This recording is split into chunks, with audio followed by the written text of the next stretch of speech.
வணக்கம். செல்வகுமாரின் மாலை வானிலை ஆய்வறிக்கை. அதிகாரப்பூர்வ வானிலை அறிக்கைக்கு இந்திய வானிலை ஆராய்ச்சித்துறை அறிக்கையை பார்க்கவும். 2026 ஆகஸ்ட் 17 திங்கட்கிழமை மாலை நிலவர ஆய்வறிக்கை.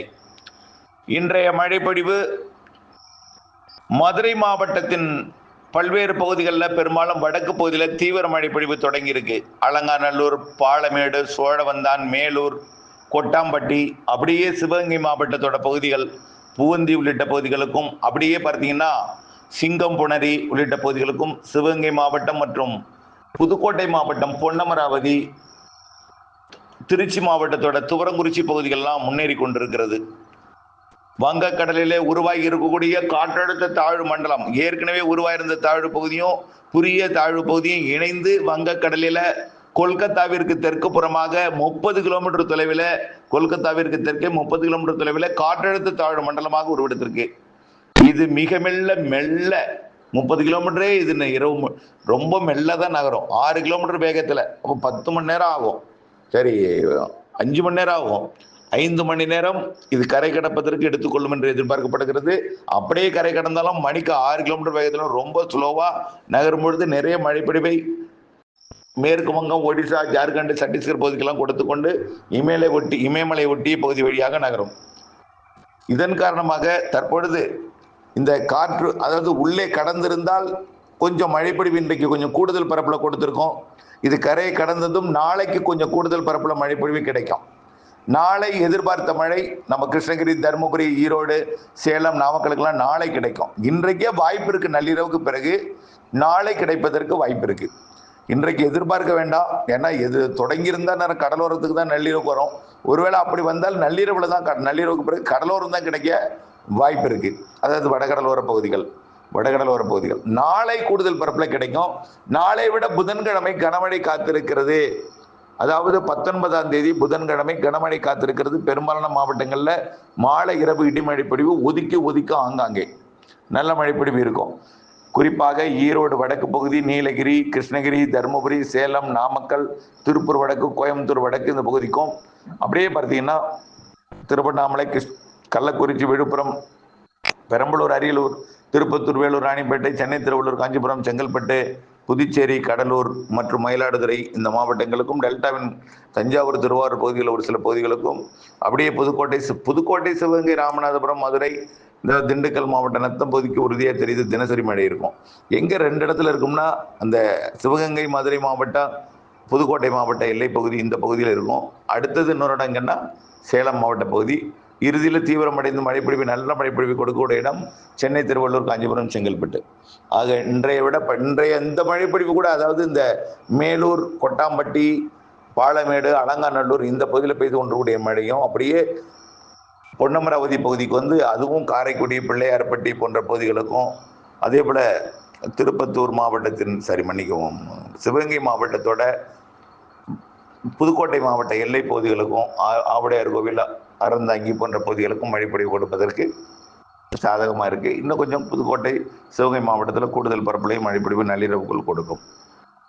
இதை விட நாளை வட உள் மாவட்டங்கள், வடகடலோரத்துக்கு கொடுக்கும். புதன்கிழமை கொஞ்சம் நல்லாவே பரவலாக இருக்கும். புதன்கிழமை டெல்டாவுக்கு எதிர்பார்க்கலாம். டெல்டாவில் ஆங்காங்கே நல்ல மழை எதிர்பார்க்கலாம்.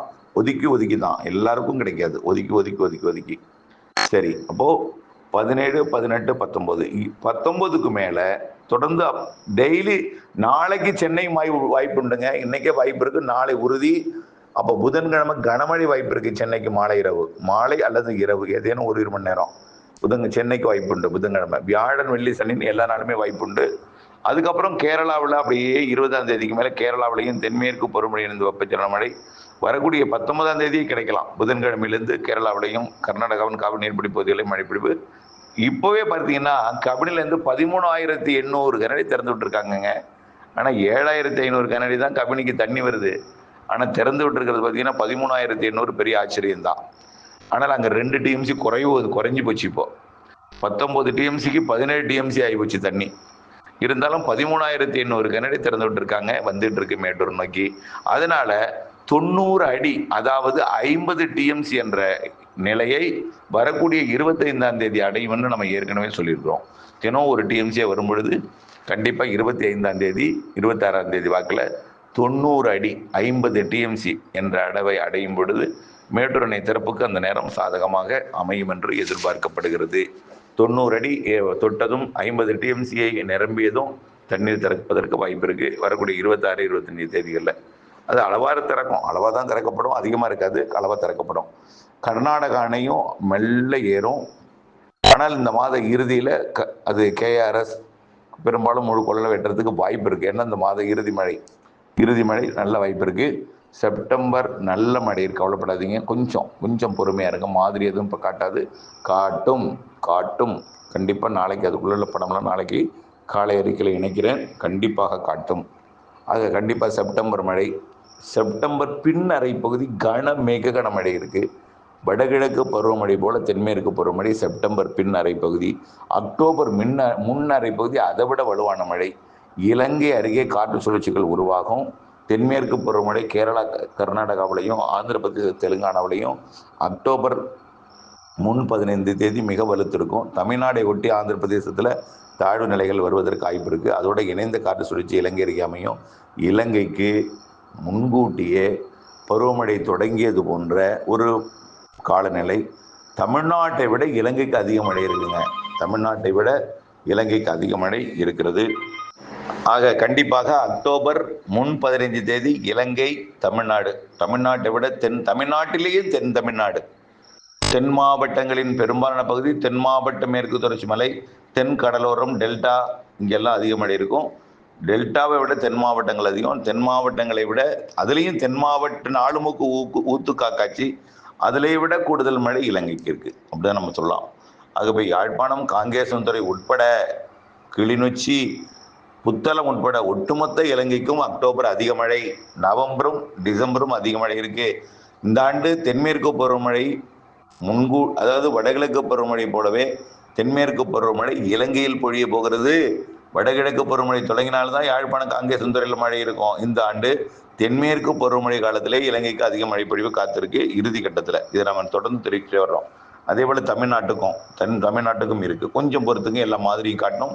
ஆகவே இந்த வறட்சி எல்னினோ கொண்டு தயவு செய்து கொஞ்சம் இருங்க. இப்போ வெப்பம் கொஞ்சம் அதிகமாக இருந்தாலும் சூரியன் குத்துக்கதிர் தமிழ்நாட்டுக்கு வந்திருக்கு. 17ஆம் தேதி இன்றிலிருந்து வரக்கூடிய செப்டம்பர் 2ஆம் தேதி வரையும் தமிழ்நாட்டில் பயணிக்கும்.